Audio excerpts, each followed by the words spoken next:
မနေ့ကကောင်းမလေးတရားကိုလေစိတ်မှာပြဿနာတက်တာကောင်းမလေးကဇူလိုင်တို့အရွယ်ပဲပေါ့နော်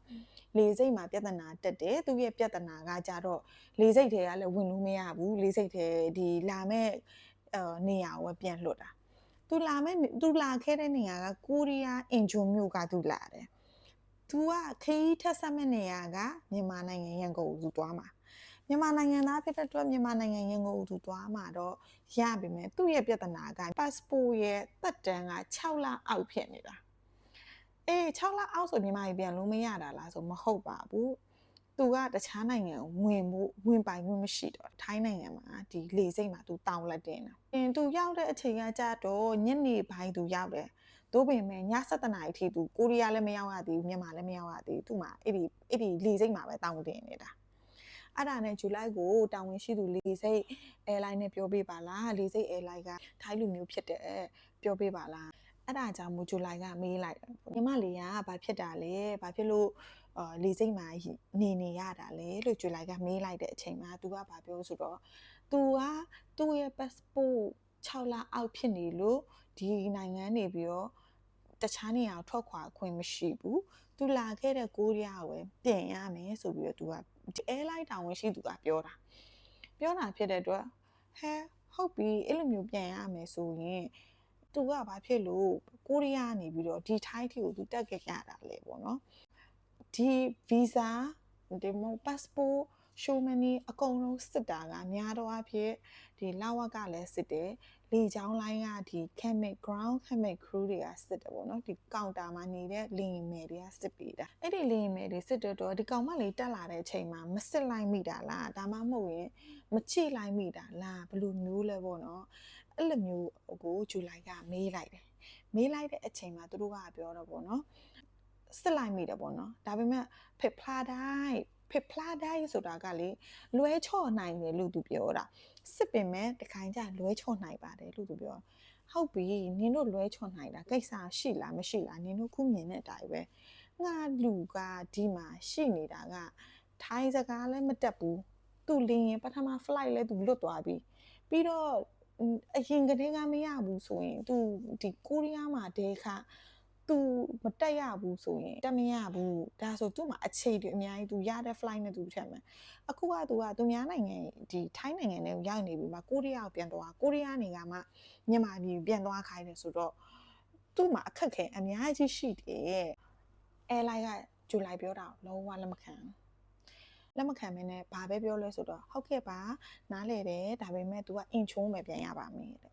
အဲ့လိုပြောတာတော့ဇူလိုင်ကလေ airline မင်းတို့ပြောတာကဟုတ်ပါတယ်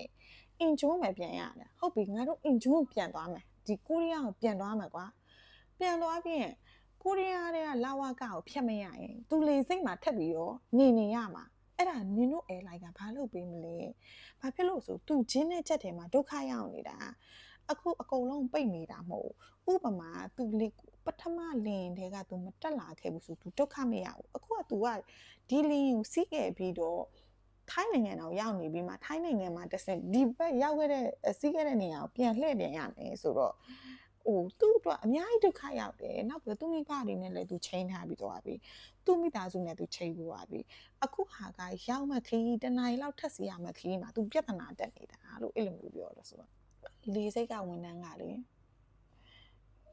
ပြန်ရမယ်ပဲဇူလိုင်ကိုပြောတာဟုတ်ပြီပြန်ရမယ်ဆိုပြန်မှာကိုရီးယားလေစိတ်မှာပြဿနာဖြစ်ခဲ့မယ်ဒီကောင်မလေးအထဲဝင်မရလေစိတ်မှာပြဿနာဖြစ်ခဲ့မယ်ဆိုရင်ဒါလေကြောင်းလိုက်ကျွန်တော်တို့ဘယ်လိုပြောရမလဲဘာဖြစ်လို့ဆိုတော့ပထမကတည်းကအစကတည်းကသူတို့ကဒီ passport ကိုလည်းစစ်ရမယ် visa ကိုလည်းစစ်ရမှာဖြစ်တော့သူတို့စစ်တာသူတို့ဝန်ခံတယ်မှားယွင်းချက်ရှိနိုင်တယ်လွဲချော်မှုဖြစ်နိုင်တယ်ဆိုပြီးတော့သူတို့ပြောခဲ့တယ်ပေါ့နော်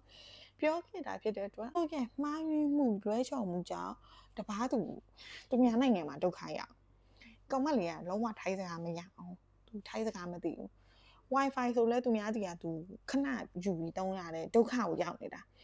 အဲ့ဒါကျွန်တော်ဒီဇူလိုင်ပြောလိုက်တယ်ဟုတ်ပြီနင်တို့လေချမ်းလိုက်ရတိုင်ပင်ပြီးဆိုရင်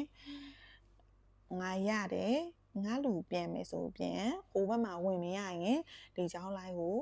ငါတို့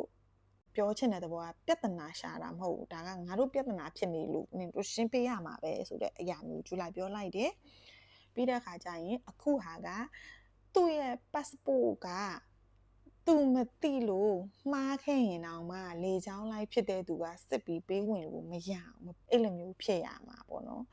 အခုဟာကလေချောင်းလိုက်ရတယ်ဆိုပြီးတင်ခဲ့တယ်သူဒီထိုင်းနိုင်ငံမှာကနိုင်ပေါင်းများစွာတောက်တင်နေတယ်ပြီးတော့အခုဟာကဒီကိုရီးယားပြန်ခိုင်းမယ်ပြန်ခိုင်းဒီပတ်စံကထပ်ပေးရမယ်ဆိုတာကိုပြောသေးတယ်ကိုရီးယားလည်းပြန်ခိုင်းမယ်အဲ့ကနေပြီးတော့လေစိမ့်ကနေပြီးတော့လေချောင်းပြန်ဝင်ခိုင်းတယ်မြန်မာပြည်တိုင်းရိုက်ဆိုတော့ email လည်းပို့မယ်နင်တို့ airline ကိုပြောပေးလို့အဲ့လိုမျိုးပြောလိုက်တော့ခဏစောက်ပြီးသူတို့လူကြီးနဲ့ပြောပေးမယ်လူကြီးကဘာပြန်ပြောမလဲဆိုတာပြန်ပြောပေးမယ်ဆိုပြီးတော့ဇူလိုင်ကိုပြောခဲ့တယ်တအောင်နေတော့ဖုန်းဆက်ခဲ့တယ်ရရတယ်ပေါ့နော်ဒီလူကြီးကလက်ခံတယ်ဒါပေမဲ့ထိုင်းနိုင်ငံရဲရရှိတွေကလက်ခံပါမလားဆိုပြီးတော့သူတို့ရဲရရှိတွေမေးမှာပေါ့နော်ဇူလိုင်ကငါတို့ပြန်မယ်ဆိုတာကလင်းပြန်လက်မှတ်တစ်ခါတည်းရှိပြီးသားငါတို့နိုင်ငံငါတို့ပြန်ချင်တာဖြစ်တဲ့အတွက်နင်တို့သေချာ explain ပြရမယ်ဘာဖြစ်လို့လဲဆိုတော့တကယ်ပြောရင်ဇူလိုင်တို့ကခီးသွား cabin crew ရဲ့ဘယ်လိုတာဝန်ယူရလဲဆိုတာ passport ပြတယ်ဒီနိုင်ငံသွားမယ်ဒီမှာ visa ရှိတယ်ဆိုတာပြပြီးသွားတယ်သူတို့ကလိုအပ်တာသူတို့ကအကျိုးအကြောင်းကြားရတဲ့အရာမျိုးပေါ့နော်အဲ့ဒါကြောင့်မို့တအောင်နေတော့ဖုန်းဆက်ခဲ့ပါတယ်ရဲကလည်းမြန်မာပြည်ပြန်မယ်ဆိုရပါတယ်ပေါ့နော်ထိုင်းနိုင်ငံတော့ဝင်လို့မရဘူးပေါ့နော်ငါတို့ပြန်ဝယ်ရတယ်ကွယ်အစ်စ်ပြန်ဝယ်ရတော့ဖြစ်တာကအဆင်ပြေသွားတာမနက်တနာရီလင်းက2နာရီ20မှာရှိတဲ့လင်းကိုဖြတ်ခိုင်းတယ်ဖြတ်ခိုင်း2နာရီ20ကွာ check in time ကကြတော့ before 3 hour ပဲ before 2 hour ပဲထားပါတော့ check in time သူမမီတော့ဘူးလေအေးဟို2နာရီ20မရောက်ခင်2နာရီခွာပြီးရောက်မယ်ဆိုသူ12ခွဲတည်းကသူက check in လုပ်ရအောင်အဲ့ဒီလက်မှတ်သူဝယ်လို့မရတော့သူအမြန်ဆုံးလက်မှတ်ဝယ်လိုက်တာဒီနေ့မနက်9နာရီ10နာရီခွဲလင်းရင်နဲ့မြန်မာပြည်ပြန်ရောက်သွားတယ်အဲ့ဒါကဇူလိုင်ကဝေမျှချင်လို့လာပြောပြတယ်ချူလိုက်တော့ကလည်းလေလင်းရင်မဲကလေစင်ကာပူသွားတာကိုရှိုးမန်းနေဒေါ်လာ1000မပိုင်ပေးမဝင်ဘူးဆိုပြီးတော့ဇူလိုင်ဒီဒိုမောင်းလေးစိတ်မှာလေထွက်ကိုမရဘူးပတ်စံဒေါ်လာ1000ကိုရှာပြီးတော့သူတို့ပြရတယ်ပြီးမှသူတို့ကပေးထွက်တာအဲ့လိုမျိုးပေါ့နော်ဘော်ဒါတို့ရောဘယ်လိုလုပ်တင်လဲ